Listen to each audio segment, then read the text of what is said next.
The wall is a physical barrier between the realms of man and wildlings. It's 300 miles long and 700 feet tall. It's a barrier that holds back evil. Standing at the bottom of Westeroscroft's wall is breathtaking. It's heavily detailed with a face of mottled ice and broken remnants of stairways and pulleys. If you haven't stood in its shadow, you haven't seen what Minecraft's really capable of. You'd think that this Star Trek world would have dramatic recreations of Star Trek's classic battles, dioramas of ships caught mid-explosion. While the reality isn't as exciting, the scale of what they've made takes the breath away. Frozen in mid-air are dozens of one-to-one scale recreations of Star Trek's most famous ships. It's an avenue of chunky classic Trek and the sleeker modern designs all hanging in the air. This Roman Empire-inspired map is crammed with magnificent buildings. The Colosseum is there and actually holds in-game events.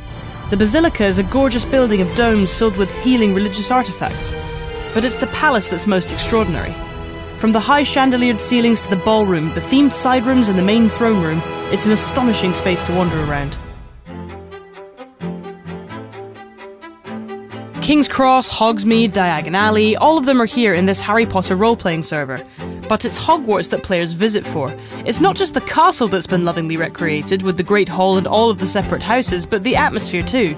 When you arrive, you're sorted into a house, and you can wander the castle admiring the work that's gone into capturing every hidden detail of the books and films.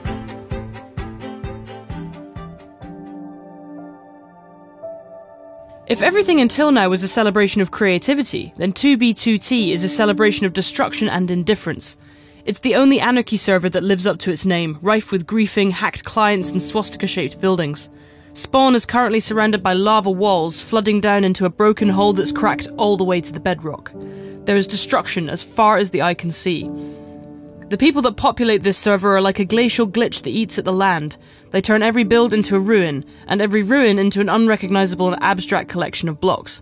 The server is years old and over 500 gigabytes in size.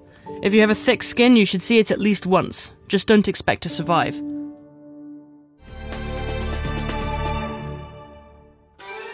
Craftica's spawn is a pretty fantasy garden. There are statues of dragons and streams, and while it's a lovely place to wander, it's not necessarily worthy of a mention in this list. But what's beneath it is. Below, there's a giant carved-out bowl, with water flooding down the sides and pooling at the bottom. Leap off and you'll land safely in the water, but then turn around.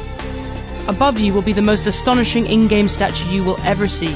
Atlas shouldering the land you were just stood on, looming over you like a god.